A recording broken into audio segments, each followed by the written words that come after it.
নারায়ণগঞ্জের বন্দর উপজেলার নবীগঞ্জে কদমতলী এলাকার যুব সমাজের উদ্যোগে আয়োজিত ফুটবল টুর্নামেন্টের ফাইনাল খেলা ও পুরস্কার বিতরণী অনুষ্ঠিত হয়েছে। শুক্রবার বিকেল 4:30টায় কদমতলী বালুর মাঠে জমকালো আয়োজনের মধ্য দিয়ে ফাইনাল খেলা অনুষ্ঠিত হয়। খেলাকে ঘিরে মাঠে বিপুল সংখ্যক দর্শকের উপস্থিতি দেখা যায়।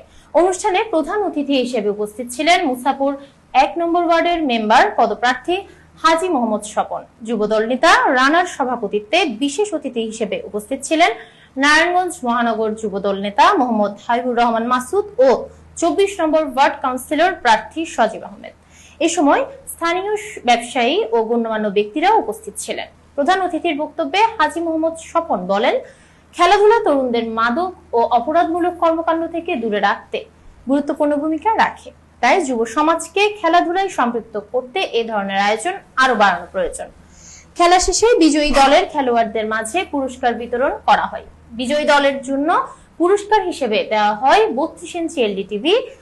আয়োজকরা জানান, তরুণদের খেলাধুলায় উৎসাহিত করা এবং সামাজিক সম্প্রীতি ও ভ্রাতৃত্ববোধ বাড়াতে এই টুর্নামেন্টের আয়োজন করা হয়েছে।